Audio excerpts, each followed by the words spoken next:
Ahora sí vamos a arrancar. Gracias por la paciencia, no pensábamos que iban a ser tantos.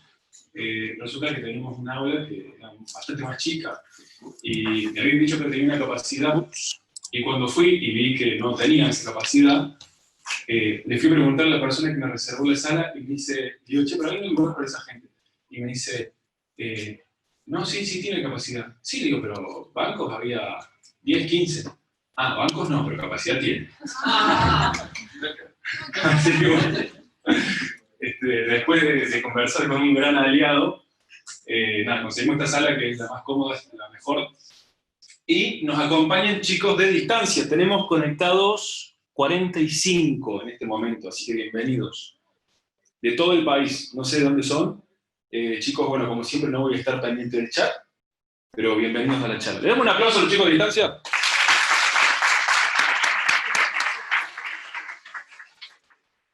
Bueno, vamos a arrancar. La charla, como siempre, se está grabando.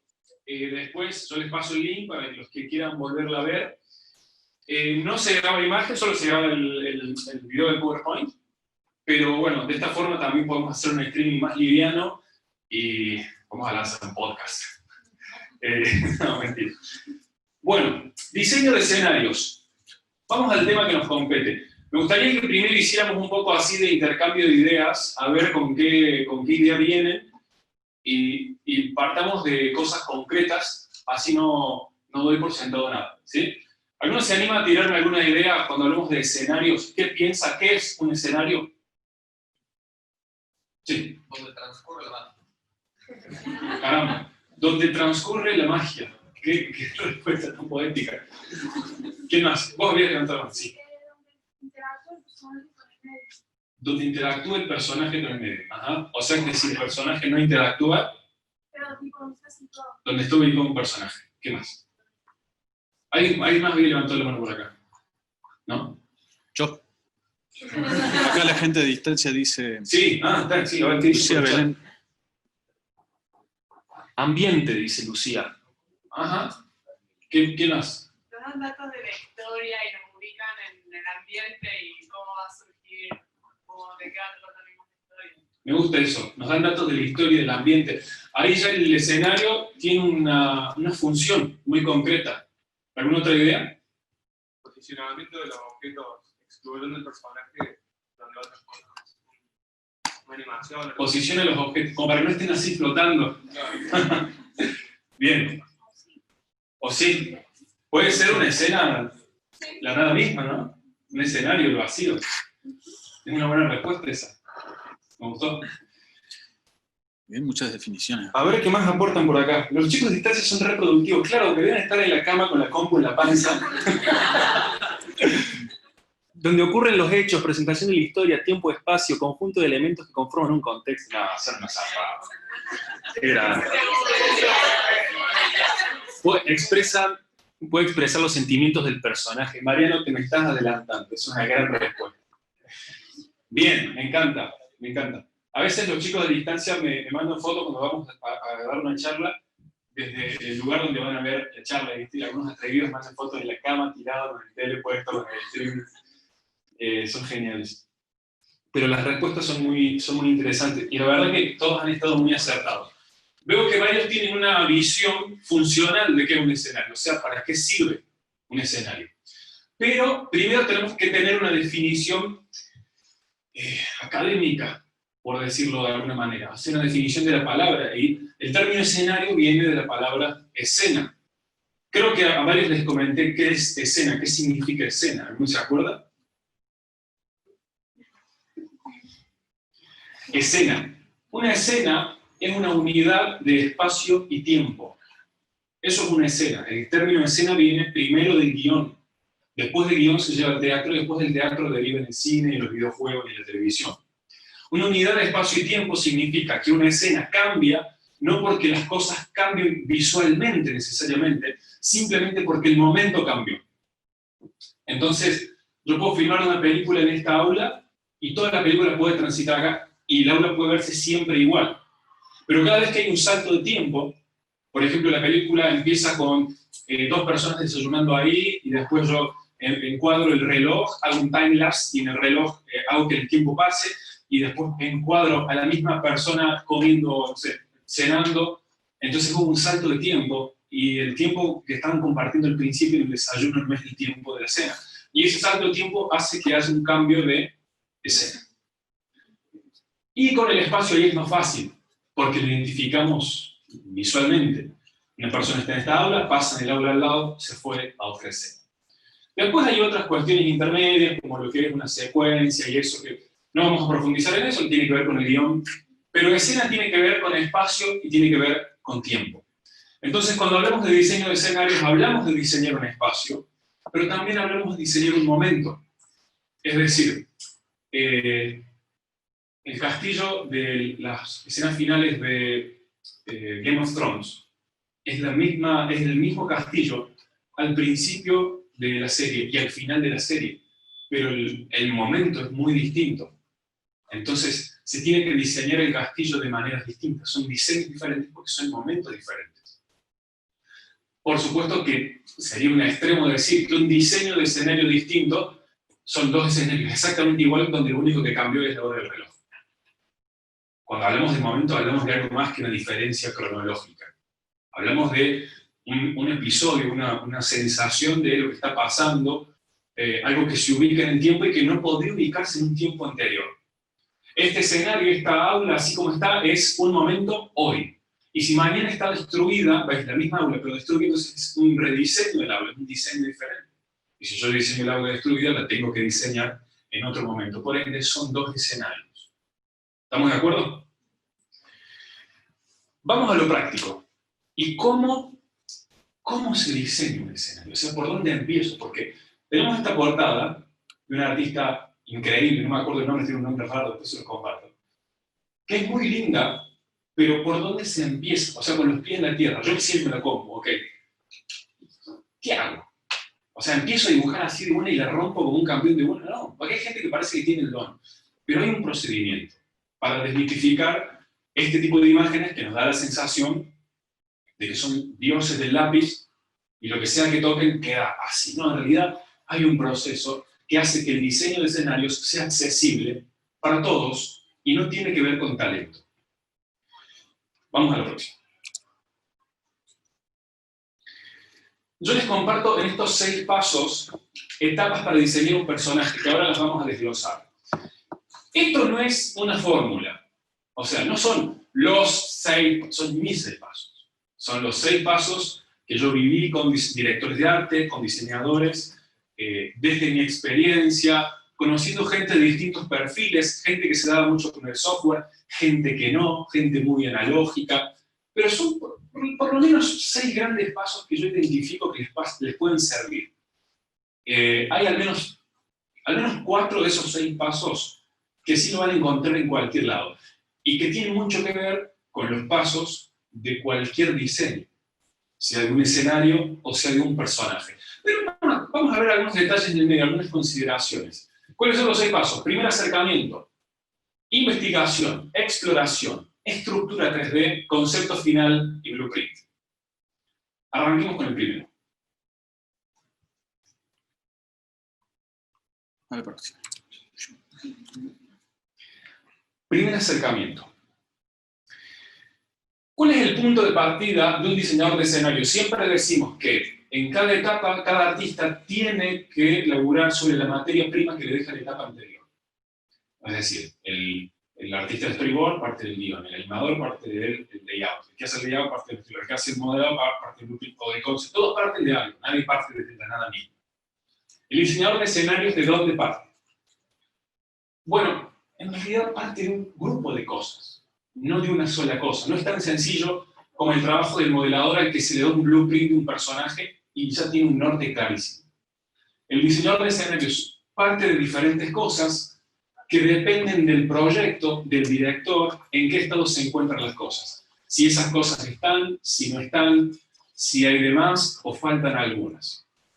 También depende un poco del artista en sí, porque hay artistas que no le dan tanta importancia a toda esa materia prima, solo una parte, pero hay algo que es fundamental en el cine de animación, y es que el diseñador de escenarios parte principalmente de los personajes. Es decir, un diseño de escenarios exitoso es, en primera instancia, un diseño compatible con el personaje. Porque si el diseño es extraordinario por los motivos que se nos ocurran, porque, no sé, tiene buena técnica, la paleta está buena, tiene una linda terminación, pero el personaje cuando lo integramos parece que hubiéramos hecho copy-paste en Photoshop. Entonces fracasó. Porque si mi escenario es hiperrealista y mi personaje es cartoon, hay una falta, hay una incompatibilidad. Bueno, a menos que sea un criterio, claro. Como Gumball, que mezcla todo, exactamente. Pero si no está buscado eso, si hay una desconexión ahí, eso es un error. ¿Cómo se evita ese error? Caer en un estilo que no le pertenezca a los personajes. Mirando primero al personaje. ¿Qué formas lo componen? ¿Cómo son las terminaciones? ¿Es realista? ¿Es cartoon? ¿Es anime? ¿Tiene un estilo Disney? ¿Tiene un estilo DreamWorks? ¿Tiene, qué sé yo, no sé, el atributo que le vean? ¿Tiene una paleta de colores amplia o tiene 2 o 3 colores planos? ¿Labora con colores primarios, con colores secundarios? ¿Cuáles son los atributos visuales del personaje? Uno tiene que tratar de capturar eso y llevarlo al diseño del escenario. Turtles, volvemos a entrar un segundito. Turtles Town está diseñado a partir de estos personajes. Y fíjense que si bien los personajes no son cuadrados y no son así tan geométricos como en las casas respetan primero lo caricaturesco. O sea, las propiedades no tienen un nivel de detalle que los personajes no tengan. Después hay un juego ahí de proporciones. Fíjense que los personajes son un poco desproporcionados porque son cartoon. Entonces el autor acá, el artista, se da ese permiso, es más, tiene que buscar ese estilo. Sería un error que las casas tengan proporciones perfectas y los personajes no. Se sentiría raro, a menos, repito, que sea una búsqueda. Vamos al otro. Después de hacer ese estudio, el punto de partida es el personaje. ¿Qué otra materia prima pueden tener? Pueden tener el guión. A ver qué te digo, porque si el guión dice el personaje sube por una escalera, adivinen qué tiene que tener el escenario. Entonces, esos son obviedades. Pero la parte más fina, digamos, la más sensible para el artista es interpretar lo que le pasa al personaje, visualmente, cómo es, cómo está construido, y después llevarlo. Pero después hay un laburo que no es tan subjetivo. Y acá es donde yo me paro y les digo, a ver, esto de talento no hay nada. Y es esto. Primero, la investigación. John Lasseter decía que uno de los principales trabajos del animador y del director de cine de animación es investigar. Después decide investigar y después investigar. ¿Por qué? Porque cuando empezamos a investigar, empezamos a encontrar respuestas a lo que en verdad queremos construir con eso, y respuestas bien fundamentadas. No respuestas así porque a mí me parece, porque para mí se siente así. No, o sea, está bien ser un poco bohemio y dejarnos llevar por lo que nos sentimos, pero más adelante, en una primera instancia, cuando lo tenemos que hacer con profesionalismo, tenemos que pasar por acá. La investigación implica, primero, que estudiemos qué figuras geométricas queremos poner en nuestro escenario. ¿Se acuerdan de la charla de diseño de personajes? No sé, algunos sé que estuvieron, otros no. Los que no, a los chicos de distancia les digo lo mismo, los que no tuvieron pueden ver la grabación. Pero en la charla de diseño de personajes hablábamos de cómo distintas figuras geométricas podían conectar con distintos atributos de la personalidad. Entonces, por ejemplo, si el personaje estaba compuesto principalmente por formas circulares, eso nos hablaba de que era un personaje bondadoso, bueno, carismático, débil. Si estaba compuesto por formas triangulares, era malo, tenía una doble intención, era astuto, pero podía ser un poco mala persona. Y así distintas figuras geométricas traducen distintos aspectos de la personalidad. Acá pasa algo más o menos igual. Sí, pero recuerden esto, cuando yo les digo, por ejemplo, cuando les hablo de un banco, de una institución financiera, un banco, ¿cuál es el primer icono que se les viene a la mente? Un cuadrado. ¿Cómo es un banco? Yo les digo, dibujar un banco con figuras geométricas. ¿Cómo es un banco? Sí, el techo. Y el techo. Techo con cúpula, columnas. Parecía una iglesia, dijo él. Es que tiene que ver un poco con la arquitectura romana en realidad. ¿Alguno sabe por qué? Sí. No. ¿Por qué? Te escucho. Porque es como que lo recto da como que se impone hacia la Ajá. cosa y el hecho de que sea un banco como que significa algo que como está por arriba de nosotros. Bueno. Es como el tema de que el Palacio de Justicia tenga una forma... Exactamente, pareció un Palacio de Justicia, sí, sí. Forma... ¿Sabes dónde está la clave del diseño de los bancos? La clave, o sea, lo primero que se piensa en un banco, en unas grandes columnas a la vista. ¿Por qué? Porque cuando los primeros arquitectos tuvieron que diseñar un banco, el primer desafío del arquitecto era que cuando una persona viera el edificio por fuera tuviese confianza. Dijera, yo sé que si dejo mi dinero ahí adentro no le va a pasar nada. Entonces, ¿cómo lo van a resolver? Que las columnas estén a la vista. Que cuando la gente lo vea, vea que el sostén del banco es inamovible. ¿Cómo son las columnas? Si uno lo ve de lejos, son grandes rectángulos. Y eso se lleva a los personajes, se lleva a la indumentaria y se lleva a los escenarios. Los rectángulos, los cuadrados, seguridad, fortaleza. Las formas curvas, ovaladas, depende si es en personajes, pueden transmitir debilidad, sensualidad, una cosa delicada. Y en escenarios pasa lo mismo. Así que les recomiendo que repasen el tema de las figuras geométricas que vimos en diseño de personajes. Analicemos las figuras geométricas. ¿Qué figuras quiero que tenga mi escenario? Pensando en eso, ¿no? ¿Con qué connota cada una? La paleta de colores. La paleta de colores, habrán visto los que cursaron Morfología 2, que digamos, hay toda una conexión entre el color y lo que estimula emocionalmente en el espectador. Esa decisión tiene que ser una decisión buscada, investigada. ¿Qué color genera qué cosa? ¿Con qué me lo conecta dentro de la gente? La diégesis. ¿Qué es la diégesis? ¿Se acuerdan qué es la diégesis? Chicos de distancia, ustedes que son geniales.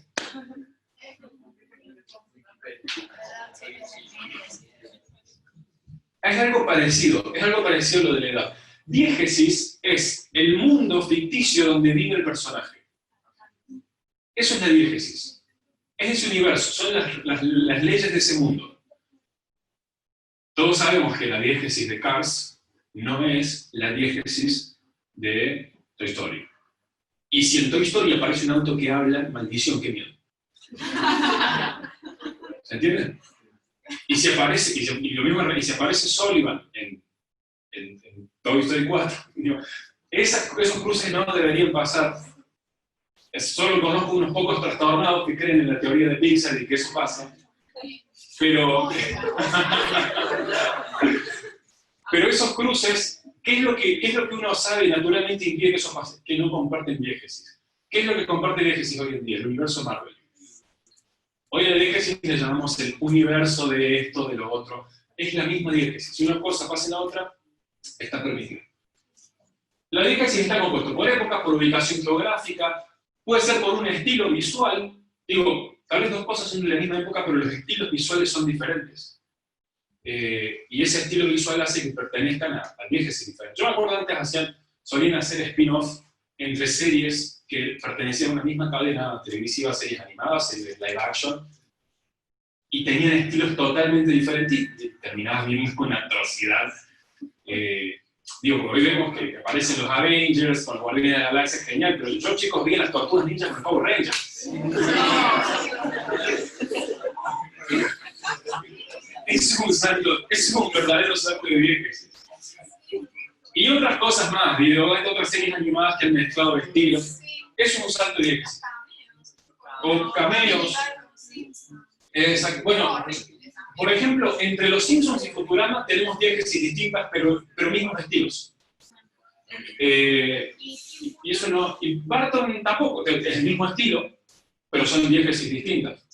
O sea, el cadáver de la novia, un personaje del cadáver de la novia no tiene por qué aparecer en el extraño mundo de Jack, aunque se vean familiares. Les recomiendo una lectura. Hay una tesis en un trabajo final de grado en Google que se llama Diseño y construcción de escenografía para animación, de una egresada de otra universidad que se llama Alba Pardines Valero. Está en Google, si lo buscan con ese nombre lo van a encontrar. Y está orientada al diseño de escenarios steampunk. Uy, ¿cómo les gusta el steampunk? Para los que no sepan, steampunk es este estilo de esta foto. Es una palabra compuesta, steam, se puede traducir como vapor en español, y punk, el género musical disruptivo, rebelde, de denuncia. Y el estilo steampunk parte siempre de esta premisa.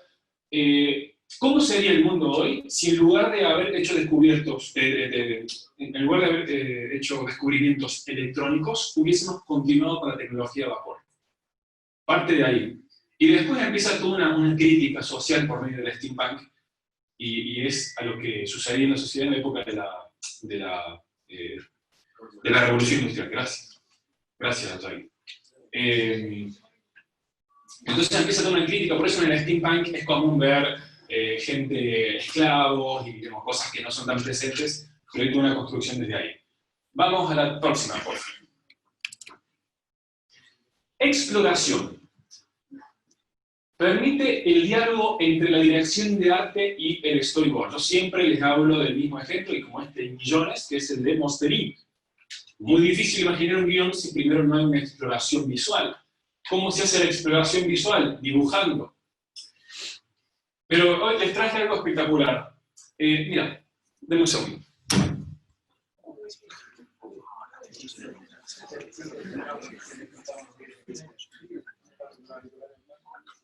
Mira. ¿Cómo ser un dibujante extraordinario en 6 pasos? De nada, chicos.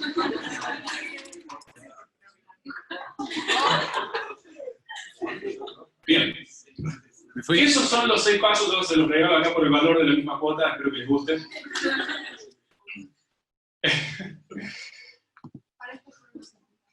El valor del concept art, nunca, gánense esto, chicos, que es increíble cómo a veces endiosamos a los artistas. El valor del concept art no está en la técnica, no está en la destreza, está en la exploración y en la solidez de la investigación. Yo creo que les contesto alguna vez, contestó en una charla que dio uno de los directores de arte de Pixar, Jay Aster, director de arte de Cars 2, y él comentaba cómo, bueno, había una chica en mi grupo, hicieron preguntas abiertas, levantó la mano y dijo, ¿cómo hiciste para entrar a Pixar? Y él dijo, bueno, yo le llevé mis mejores laburos, él tenía un montón de dibujos que había hecho para Star Wars, ilustraciones, lo vieron, estaban espectaculares, tenían la mejor terminación, había usado aerógrafo, estaban bárbaros. Pero al estudio no le interesaba porque no era su estilo. Entonces cuando estaba por ir, decía Jay, guardé todo en mi carpeta y cuando lo estaba guardando, la chica que me hacía la entrevista vio que tenía otras cosas ahí. Y ella me dijo, ¿por qué no mostrás eso que tenía ahí? Yo le dije, no, si son bocetas que hice yo en mi casa, estaba aburrido, jugando y divirtiéndome, han hecho, digamos, así nomás.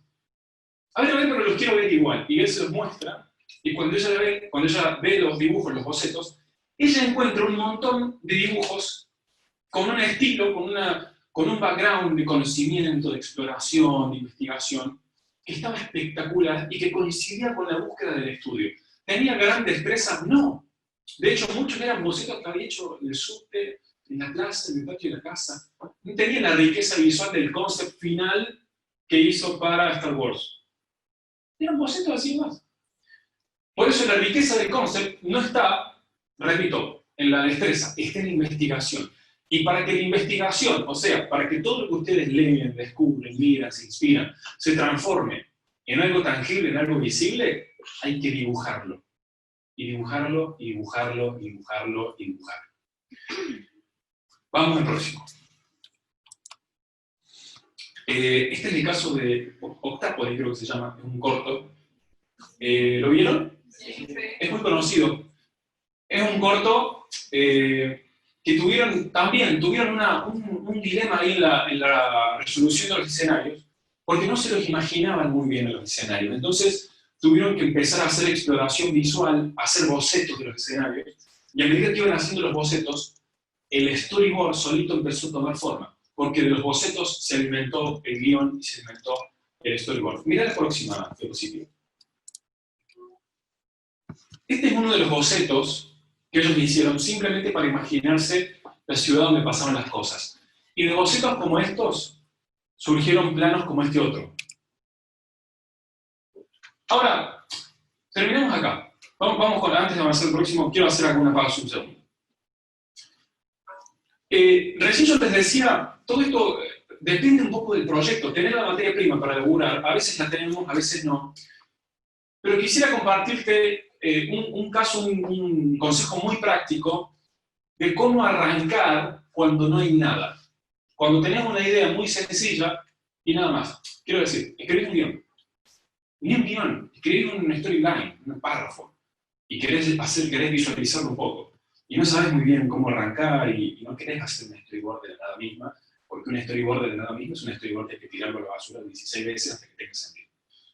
Entonces, ¿por dónde comenzamos? Una buena manera es haciendo un mapa. Cuando uno hace un mapa de la locación, primero que nada, pone en práctica esto de ir de lo general a lo específico. O sea, no perdés tiempo en detalles. Tomás las grandes decisiones del escenario antes de ir a las pequeñas, como qué forma va a tener el picaporte. Se toman las grandes decisiones como qué tamaño va a tener la sala, dónde va a estar la puerta, por dónde entra y por dónde sale el personaje. Se toman esas grandes decisiones. Otro punto importante de elaborar con un plano o con un mapa, digo, plano si es un ambiente, mapa si es una ciudad, es que te permite organizar los elementos y darle un significado especial, un significado extra al espacio. Quería traerles un concepto que no se puede traer porque no lo tenía digitalizado, tengo la lámina original en casa, que era uno de los conceptos que hizo el profe Sebastián Carro, para un corto que hicimos, que se llamó Ciudadano Melodía. Él era uno de los directores de arte. Y una de las partes más complejas del arte fue diseñar la ciudad. Si bien casi toda la historia pasaba en interiores, había un par de momentos donde había persecuciones de autos en una ciudad, y era una ciudad en la que vivían instrumentos, los instrumentos tenían vida, y los edificios estaban inspirados en instrumentos. Entonces hicimos unas primeras exploraciones de edificios, pero yo no sabía cómo ubicarlos. Entonces Seba hizo algo muy copado, porque tiene que ver con su formación de arquitecto. Y lo que hizo fue diseñar la ciudad entera en un plano. Y cuando lo hizo en un plano, no solo que fue ubicando las cosas como en una ciudad real, o sea, en una parte iban los rascacielos, en otro los edificios residenciales, en otra parte estaba la parte industrial de la ciudad. No solo fue haciendo eso, sino que le dio un significado a la ubicación de las cosas. Porque cuando vos veis la ciudad de arriba, toda la ciudad formaba una clave del sol. Y el edificio, el rascacielos más alto del edificio, estaba justo en el centro de la clave del sol. Fantástico. Porque le daba un significado. Cuando vos veis las cosas de arriba, tenía como una identidad interesante la ciudad. Pero eso es apenas una idea. Se pueden hacer cosas mucho más interesantes que vamos a ver más adelante. Le da juego al director, claro, para que él pueda, además de usar planos generales para ubicar al espectador en un espacio, le da juego para que él pueda mostrar significados. Por ejemplo, hay algo que se ha usado mucho en animación, y sobre todo en películas de los años 40, y es que cuando el personaje llegaba a un lugar peligroso, sea una isla, sea un castillo, sea lo que sea, de lejos el lugar tenía forma de calavera. Eso, digamos, eso no es que está plano. Cuando vas a escribir el guión y llega a un lugar con forma de cabeza. No. Pero en el momento del concept, cuando el artista aporta un significado de lejos, desde un plano, desde un mapa, al director le da juego para hacer eso. Y no hace falta ni que entre el personaje para que nosotros sepamos que está en riesgo. Y lo cuarto es que permite señalar qué es lo más importante en ese lugar. Cuando hacemos un mapa nos podemos intencionalmente acentuar. El tema está en llegar acá. El tema está en resolver esto. El tema está en pasar esta puerta. Intencionalmente sugerirlo, señalarlo, acentuarlo, porque las líneas van a fluir en esa dirección, porque el camino del personaje va a ir naturalmente en esa dirección. Y eso es, a nivel comunicación, es fantástico. Si no lo pensamos desde un plano, podemos cometer el error de que cuando el personaje llega al escenario y el espectador ve las cosas que le rodean, y el espectador puede cometer el error de, o no, en realidad, las cosas que van a estar en el espacio van a competir entre sí. Algunas cosas van a tener más protagonismo que otras. Y eso va a hacer que el espectador no sepa muy bien para qué está el personaje, ni qué busca, ni qué tiene que hacer. Pero cuando nosotros vemos que un personaje entra, abre la puerta. ¿Vieron la última de Aladdin, del remake? La de action. Bueno, los que tuvieron la desgracia de verlo. Cuando él entra a la cueva, gracias, cuando él entra a la cueva, hay montañas y montañas de cosas, de oro muy valiosas. Adivinen dónde está la lámpara. No hace nada. Está en un lugar asignadísimo. O sea, más allá de que del brillito, del... y eso, está justo arriba de una montaña que justo está en el centro del lugar, y justo en la punta y justo lo único que se ve. O sea, en el medio de un montón de objetos iguales, porque son todos objetos prácticamente iguales, cuando entras con el personaje a ese espacio, no tenés ni la más menor duda de qué es lo que va a hacer ahí, aunque no hayas visto la vida en tu vida. Sabés que va por eso, porque está todo apuntado que es eso lo que tiene que sacar. Vamos a la próxima. Esto es el plano de la ciudad, la primera diapositiva donde les mostraba un barrio diseñado a partir de personajes. Este es el plano de la ciudad. Fíjense que no tienen nada de detalle, son así bloques muy burdos, pero sirven para organizar las cosas. Adivinen en qué parte va a transcurrir la historia y dónde va a estar lo más importante. Obviamente que en ese circulito del medio. Y te ayuda. A veces parece una obviedad, pero ¿saben cuándo ven el problema? Cuando se saltean estos pasos. Y de repente tenés un personaje en un espacio que no parece, no te das cuenta bien a qué fue, dónde está. Y cuando uno se saltea esto, entonces empezás a cosechar los efectos negativos. Vamos a la otra. Les traigo una premisa. Esto es el mapa de casi toda la locación de la novia. Lo pueden encontrar si lo buscan en un video, creo que hay lo pasan en un segundito. Y les quiero mostrar esto porque, como se puede ver en el tráiler, el personaje comienza más o menos como por esta parte de la sala, después avanza un poquito hacia acá, y después va subiendo las escaleras. Durante todo el corto, el personaje está prácticamente huyendo de monstruos que aparecen. ¿Sí? De eso se trata, esa es la sinopsis. Niños de su casa, aparecen unos que les llamamos demonios, que son una especie de criaturas horribles, y lo persiguen a él. Les hago una pregunta. Ustedes están en su casa. Les aparece un monstruo. ¿No? Sí, es una pregunta re normal. ¿En qué dirección corre? Adivinen en qué dirección corre el niño. Al contrario de la monstruo. Corre hacia adentro de la casa. Bueno, fíjate, vos corre a esconderse. ¿Y cómo? ¿Y por dónde? Porque no se mete por esa puerta que está al lado de la escalera. Empieza a subir por la escalera y sube, y los monstruos los van persiguiendo. Y a medida que va subiendo, está todo cada vez más oscuro, y más oscuro, y más oscuro, hasta que llega a un ático. O sea, la parte más insegura de toda la casa, para que te acorralen y te maten y te coman ahí. Llega al ático. ¿Por qué? Y acá hay toda una construcción que no está en la casa, está en el personaje. ¿De qué se trata la historia? De un personaje que tiene que hacer un viaje no hacia afuera de sí mismo, sino hacia adentro de sí mismo, para enfrentar temores que él tiene guardado en una oscura habitación de su mente. Entonces, mind blowing. Si uno tiene la capacidad de captar esto del guión, la escenografía, el escenario, se diseña solo.